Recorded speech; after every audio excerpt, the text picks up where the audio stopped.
मेरा नाम सूरज है, मैं बिहार के एक छोटे से कस्बे में रहता हूँ। मैं 24 साल का हूँ और मैं काफी हैंडसम हूँ। मेरा बगल की चाची पर दिल आ गया था क्योंकि इतनी खूबसूरत थी, उनको देखता ही रह जाता था। क्या कयामत लग रही थी, उनके फिगर काफी खूबसूरत थी और दोस्तों से पहले मैं उनकी बेटी के साथ क्रिकेट मैच खेल चुका था। इसलिए मैं उनके घर हमेशा आता जाता था और चाची के काम में हाथ बटाता था, क्योंकि तब मेरे और चाची के बीच कुछ नहीं चल रहा था। हमारा प्यार का रिश्ता था और मैं उसी के लिए जाता था। लेकिन मैं देख पाता था कि चाची बहुत खूबसूरत है, लेकिन मैं कुछ और नहीं सोचता था। मैं नहीं जानता था कि बात कब कहाँ चली जाएगी। दोस्तों, मेरी चाची की उम्र 40 साल की है, लेकिन दिखने में तो 30 साल की लगती है। इतनी खूबसूरत जैसे कोई मलिका लगती है। लेकिन दोस्तों, उनकी लड़की भी बहुत खूबसूरत थी। लेकिन कुछ दिन के बाद उसकी शादी हो गई, वह अपने घर चली गई। मैं भी उनके घर आना जाना नहीं छोड़ता था, क्योंकि मेरी वह खास चाची नहीं थी। मेरे घर के बगल के रिश्ते में चाची लगती थी। मुझे भी अच्छा नहीं लग रहा था और जब भी मैं जाता था उन्हीं को देखता था। एक दिन उनके एक रिश्तेदार की शादी थी, तो घर के लोगों को सभी को वहां जाना था। तब वे वहां जाने के लिए तैयार हो गए, लेकिन पता नहीं क्यों चाची ने मना कर दिया। वह नहीं गई और मुझे बोला, तुम जाओ, सब कुछ छोड़ आओ। मैं गया, सबको बस में बिठाकर चला आया और चाची कुछ बहाना बनाकर घर पर रुक गई। छोड़कर आया तो काफी रात हो गया था। तब चाची, सूरज खाना खाकर जाओ, तो मैंने बोला, नहीं, घर पर खा लूंगा, किसी दिन और आ करके आपके घर खा लूंगा। तो आंटी बोली, किसी दिन क्यों, आज ही खा लो। मैं कुछ समझ नहीं पाया। मैं घर चला आया। ऐसी तैसी करके मेरा भी मन अब चाची के साथ क्रिकेट मैच खेलने का कर रहा था। किसी तरह मुझे बहाना बनाना था। मैं एक दिन आंटी के घर गया तो चाची मैक्सी पहनकर टीवी देख रही थी और मैक्सी में उनकी वह दिखाई देते थे। मैं गया, सामने बैठकर टीवी को देखने लगा, लेकिन मेरा तो ध्यान चाहती पर था। देख देख कर मेरा दिमाग खराब हो रहा था, क्योंकि उनका था ही है, किसी का भी दिमाग खराब कर देगा। दोस्तों, 5 बजे का टाइम था, तभी मैं उठकर घर के लिए निकला। अभी आंटी बोली, सूरज, तुम्हें कोई दिक्कत ना हो तो आज रात मेरे घर सो जाओ। मैं अकेली हूँ और मुझे डर लगता है और अच्छा भी नहीं लगेगा। मैं बोला, ये तो बहुत अच्छा मौका है। फिर मैंने बोल दिया, ठीक है। घर के लोग भी वहां आने जाने में मना नहीं करते थे और घर पर बोल दिया, मैं चाची के घर सोने जा रहा हूँ। दोस्तों, मैं शाम को गया था कि खाना बनाए और हम लोगों ने खाना खाया और शाम को चाची ने 2 गिलास दूध लाया और कहा, ये तुम पी लो, एक मैं पी लेती हूँ। फिर मैं समझ नहीं पा रहा था कि कुछ मिला ना हो। चाची मुस्कुरा रही थी और मैंने सोचा, जो होगा सो देखा जाएगा। मैंने एक गिलास उठा लिया और घटक गया। चाची भी गिलास को उठाए और दूध पी लिया। फिर क्या हुआ, कुछ टाइम बाद मैं अपने कमरे में सोने चला गया और चाची अपने कमरे में चली गई। दोस्तों, जैसे ही 10:20 बिता, मेरे अंदर बेचैनी होने लगी। मेरा शक सही निकला, दूध में कुछ तो मिला है। मेरे अंदर आग लगने लग, मैच खेलने का तड़प उठने लगा। मेरी बेताबी बढ़ती जा रही थी, क्योंकि आप लोग समझ सकते हैं इसके बाद क्या होता है। मैंने धीरे से उठा और आंटी के कमरे में देखा तो आंटी कमरे में नहीं थी। फिर मैं किचन क्यों निकाला तो आंटी किचन में लगी हुई थी। मेरा तो दिल कर दिमाग खराब हो गया। मैं सोचा, मैं यहाँ तड़प रहा हूँ, यहाँ अकेले तड़प रही है। शायद वह कहने में शर्मा रही थी। चाची को डर लग रहा था कहने में।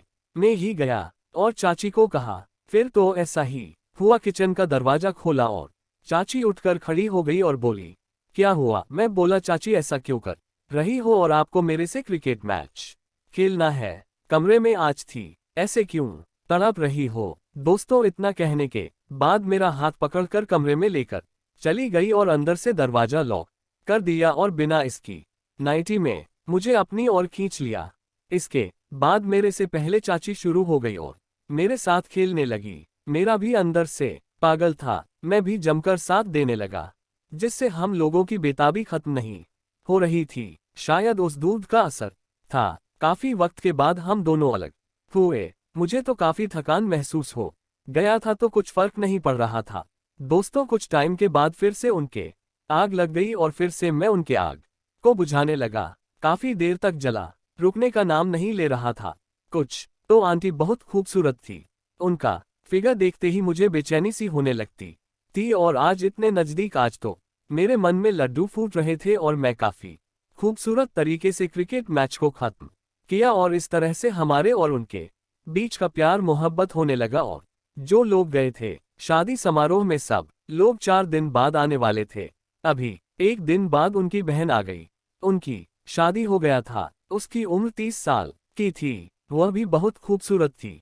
जब वह बस अड्डे पर आई थी, उन्होंने मेरे को फोन किया कि रमेश जाओ, मेरी बहन आई हुई है, कल लेकर आओ। मैं गया बस स्टेशन पर और चाची ने मुझे नंबर दिया था, कॉल कर लेना। मैं कॉल किया और वह मेरे पास आ गई और हम उसको बाय घर लेकर आ गए। दोस्तों, अब तो मेरा दिमाग में लगा, क्योंकि जो चाची की बहन थी उसके साथ अब मुझे क्रिकेट मैच खेलना था, क्योंकि वह भी इतना लाजवाब। मैं सोचने पर मजबूर हो गया, मैं इसी के चक्कर में था। अब मैं किसी न किसी तरह इसके साथ क्रिकेट मैच खेलूंगा। लेकिन दोस्तों, सोच रहा था कि आंटी को पता ना चल जाए, क्योंकि आंटी तो हमेशा के लिए हैं, ये तो चली जाएगी। लेकिन मेरा दिल अंदर से मान नहीं रहा था, बस चाची के बहन के साथ क्रिकेट मैच खेलने को कह रहा था। फिर जिस दिन वह आई हुई थी उसी दिन भी आंटी ने बोला कि आज शाम को आ जाना। फिर मैं बोला, आपकी बहन आई हुई है, प्रॉब्लम हो जाएगा। तब वह बोली, कोई दिक्कत नहीं है, अपने कमरे में सोती है। दोस्तों, मैं क्या करूं, मैं भी चला गया। रात की 11 बजे बज रहे थे। जब मैं अंदर गया तो आंटी ने दरवाजा लॉक कर दिया और हम एक दूसरे के साथ खेलने। हम लोगों का खेलने का तरीका बहुत अच्छा लग रहा था। मुझे नहीं पता था कि उनकी बहन मुझे आते समय देख लिया था। उसने खिड़की से हम दोनों को देख रहे थे। पता नहीं था कि वह भी मेरे से क्रिकेट मैच खेलना चाहती है, क्योंकि उन्होंने सब कुछ देखकर अपने मोबाइल में कैद कर लिया था। और मैं क्रिकेट मैच खेलने के बाद घर चला गया। फिर मैं जब घर गया तो सुबह हो गई। सुबह के बाद चाची की बहन का फोन आया, क्योंकि मैं पहले से नंबर से कॉल किया था। उसके पास तो नंबर उसके पास था और वह बोली, तुमने मेरी बहन के साथ जो किया है, मैंने सब कुछ देख लिया है और मैं अपने जीजा को बता दूंगी। तुम्हारा चक्कर चल रहा है मेरी दीदी से। फिर मैं क्या करूं, समझ नहीं पा रहा था। मेरा तो दिमाग खराब हो गया। फिर मैंने बोला, ऐसा क्यों कर रही हो? फिर वह बोली, तुझे भी मेरे साथ क्रिकेट मैच खेलना होगा जिस तरह से। दोस्तों, मेरे तो अंदर एक और लड्डू फूटने लगा, क्योंकि अब मैं दोबारा किसी और के साथ क्रिकेट मैच खेलने वाला था।